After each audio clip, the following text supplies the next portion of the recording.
दोस्तों मान लो एक गाड़ी इंडिया में लॉन्च होती है, उसकी सिर्फ इंडिया में 150 यूनिट्स आती है और जब वो गाड़ी लॉन्च होती है दोस्तों वो डबल प्राइस में लॉन्च होती है एज कम्पेयर टू बाहर की मार्केट। और लॉन्च होने के 5 साल बाद भी उस गाड़ी का जो प्राइस है सेम रहता है जितना उस गाड़ी का लॉन्च प्राइस था। तो टेक्निकली आपने गाड़ी भी इस्तेमाल कर ली, बढ़िया उस गाड़ी से मजे भी ले लिए और बाद में जब आप बेचने जाओगे तो गाड़ी की वैल्यू भी कम नहीं हुई और इनफैक्ट बढ़ भी सकती है। तो दोस्तों ऐसे कुछ हुआ है पिछली बारी के ऑक्टाविया वीआरएस ओनर्स के साथ जिन्होंने भाई बढ़िया इस गाड़ी के मजे लिए थे। अब दोस्तों दोबारा ऑक्टाविया वीआरएस का इंडिया में ऑफिशियली 2025 के अंदर लॉन्च होने वाला है, जिसमें जैसे इंडिया में गॉस जीटीआई का लॉन्च हुआ है जिसमें 150 यूनिट्स इंडिया में आई है। लॉन्च होने से पहले सारी यूनिट्स प्री बुक हो गई थी, वैसे इस गाड़ी का इंडिया में लॉन्च होने वाला है। इसका प्राइस अगर आप देखें अराउंड 60 लाख रुपए का होने वाला है। That is not at all affordable, not at all value for money, क्योंकि आपको सिर्फ 265 हॉर्स पर मिलती है, 370 आपको एनएम का टॉर्क मिलता है। और दोस्तों वही है कि फैन हेड स्कूडा वीआरएस वाले हैं जो कि इस गाड़ी को बहुत पसंद करते हैं। तो वो जो लोग हैं भाई 150 तो होंगे इंडिया में, इतनी बड़ी जनता है 150 करोड़ की, तो 150 लोग तो होंगे ही। तो उनको बस ये गाड़ी केटर कर लेगी और इस ब्रांड की हीलो कार की तरह काम करेगी। इसमें आपको दोस्तों काफी बढ़िया लुक्स मिलने वाली है, वो आपको सारा कुछ पता ही है दोस्तों। और कंफर्म हो गया इसका इंडिया में लॉन्च, तो मैं बहुत ही एक्साइटेड हूँ। अगर दोस्तों आप बताना यार मेरी गाड़ी में कुछ ऐसे जुगाड़ हो सकता है क्या जिससे मेरी गाड़ी में जो 190 हॉर्स पावर है वो इंक्रीज हो गया 250, 300, 400 हो जाए, कुछ ईसीओ वगैरह निकल सकता है क्या? बताना यार कमेंट में अगर आपको मॉडिफिकेशन के बारे में पता है। फिर दोस्तों अगर आप देखिए जो अगली न्यूज है कि स्कॉर्पियो एन का इंडिया में ऑटोमेटिक वेरिएंट और सस्ता हो गया। इसमें अभी तक स्कॉर्पियो एन के अंदर इसका ऑटोमेटिक वेरिएंट सिर्फ इसके Z6 वाले मॉडल्स के ऊपर ही स्टार्ट होता था, मतलब Z6, Z8, Z8 सिलेक्ट और Z8L वगैरह में। अब दोस्तों पर इस गाड़ी के Z4 वाले वेरिएंट के अंदर भी आपको ऑटोमेटिक ऑप्शन मिलने लग गया है, जिसमें उसका अब स्टार्टिंग प्राइस हो गया ऑटोमेटिक के अंदर 17.4 लाख रुपीज का, पहले था 18.9 लाख रुपीज का। तो 1.5 लाख रुपए और सस्ता हो गया इसका ऑटोमेटिक वाला वेरिएंट, मतलब सस्ता नहीं हो गया, मतलब और सस्ते वाले वेरिएंट के अंदर आ गया। इससे दोस्तों आपको बढ़िया ऑटोमेटिक चलाने के मजे मिलेंगे और ये गाड़ी मेरे ख्याल से लेने का भी फायदा ऑटोमेटिक के अंदर ही है। काफी लोगों को कंप्लेंट आती है इसके मैनुअल वाले वर्जन के अंदर, और अगर आप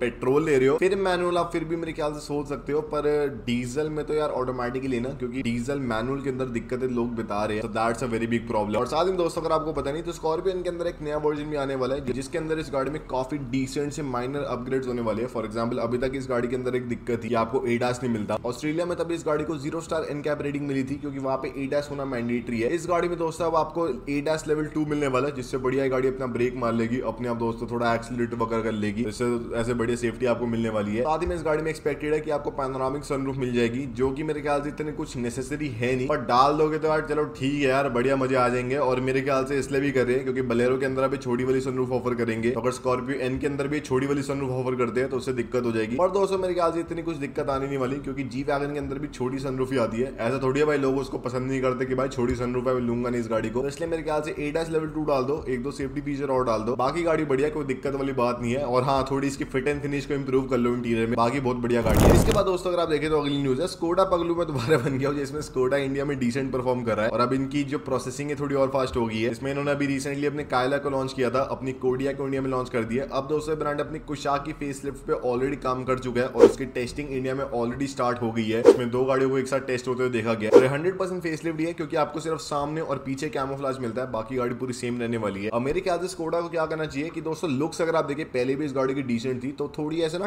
टेकी लुक्स बना देनी चाहिए। टेकी गाड़ियों की आजकल काफी ऐसे ना मतलब डिमांड है जो थोड़ी हाईटेक सी लगे, तो इसकी हेडलाइट्स के अंदर कुछ ऐसे मैट्रिक्स वेट्रिक्स डाल देंगे, अगर ऐसे बढ़िया से फॉग लैम्प डाल देंगे, ऐसे थोड़ी जीटी लाइन वाली स्पोर्टी लुक्स अगर बन जाए ना तो बहुत दोस्तों मजे आएंगे। और हाँ इसके अंदर एक स्पोर्टी वर्जन भी लॉन्च करना चाहिए। साथ ही में इस गाड़ी के अंदर एक पैनोरामिक सनरूफ आनी चाहिए, क्योंकि जो कायलैग है उसके अंदर आपको सनरूफ मिलती है, तो अगर इस गाड़ी के अंदर पैनोरामिक सनरूफ आ जाएगी तो उससे एक ऐसे डिफरेंशिएटर बन जाएगा आपको इस गाड़ी में। साथ ही में एडास लेवल 2 मिलने वाला है, जिससे इस गाड़ी में बढ़िया सेफ्टी बढ़ेगी। 5 स्टार एनकैप रेटिंग इस गाड़ी को ऑलरेडी मिली हुई है। और थर्ड इस गाड़ी के जो इंजन है वो तो आपको सेम मिलने वाले, पर आपको ट्रांसमिशन डिफरेंट मिलने वाली है, क्योंकि जो अभी फिलहाल आपको ऑटोमेटिक ट्रांसमिशन मिलता है इसकी 1.0 लीटर वाले इंजन में, उसको डाके आपको 8 स्पीड का टॉर्क कन्वर्टर मिलने वाला है, जिससे इस गाड़ी की एफिशिएंसी थोड़ी और इंक्रीज होगी। तो 3-4 दोस्तों अगर अपग्रेड कर ले और इसके इंटीरियर को थोड़ा और हाईटेक से बना दे, साथ ही में मेरे ख्याल से अगर इसके अंदर फीचर थोड़े और ऐसे टेकी वाले डाल देना, परफॉर्मेंस ओरिएंटेड फीचर्स डाल दे दोस्तों, मेरे ख्याल से इसकी बहुत बढ़िया सेल्स हो सकती है। अगर इसका ऐसे सब लाइन वीआरएस लाइन ऐसे वो भी वर्जन आ जाए जो कि प्रॉपर वीआरएस ना हो, थोड़ा स्पोर्टी हो, भाई क्यों नहीं लेंगे इस गाड़ी को, बहुत लोग लेंगे इस गाड़ी को। तो मेरे ख्याल से स्कोडा को यही एडवाइस है कि भाई इस गाड़ी का अगर ये कर देंगे तो बहुत मजा आएंगे। फिर से दोस्तों अगली न्यूज है कि टेस्ला का इंडिया में पहला स्टोर अगले महीने या फिर जुलाई में ओपन होने वाला मुंबई के अंदर, तो इस ब्रांड का इंडिया में लॉन्च कंफर्म हो गया है। अब दोस्तों 4 साल पहले भी हमने सेम न्यूज सुनी थी वैसे तो कि इनका इंडिया में स्टोर लॉन्च होने वाला है, पर इस टाइम दोस्तों ऑलमोस्ट कंफर्म ही है, क्योंकि काफी महीने से इनकी कार्ड्स में इंडिया में ऑलरेडी टेस्ट हो रही है, उनकी इंडिया में होमोलोगेशन वगैरह हो गई है, तो इसलिए टेस्ला की इंडिया में एंट्री ऑलमोस्ट दोस्तों कंफर्म हो गई है। 5 साल से हम वेट कर रहे थे, अब फाइनली टेस्ला इंडिया में आने वाला है। दोस्तों मैंने एक चीज देखी है कि जो मर्जी आप कर लो कि आपको लगेगी ये चीज होने नहीं वाली, ये चीज ठप हो गई है, कुछ कुछ सालों बाद हर चीज हो जाती है मेरे ख्याल से, बस आपको परसिस्टेंट रहना पड़ता है और आपको थोड़ा सा मेहनत करते रहना पड़ता है और हाँ सब्सक्राइब भी करते रहना पड़ता है। भाई हमारे 3 लाख होने में कितनी जल्दी है, कर लो यार, पता नहीं करते क्यों नहीं हो तुम।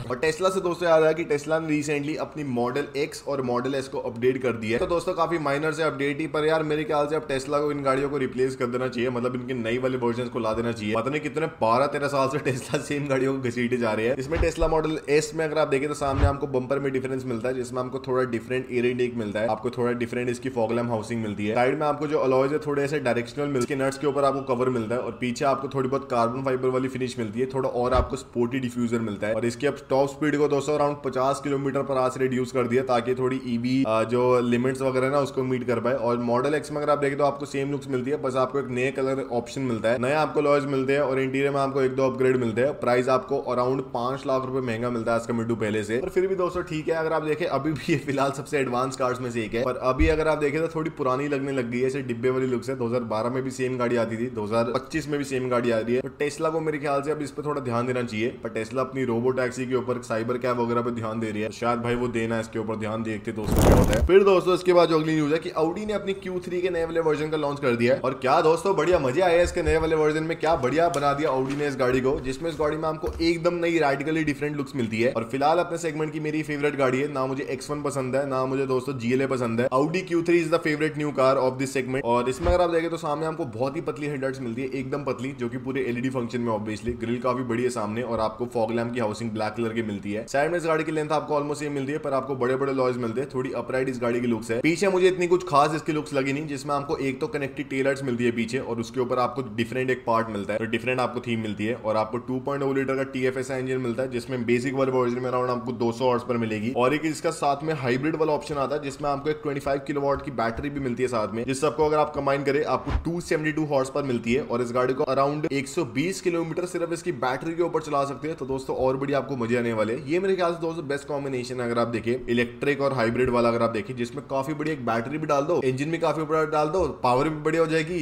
फ्यूल एफिशिएंसी भी आ जाएगी, गवर्नमेंट के सारे वो भी खत्म हो जाएंगे।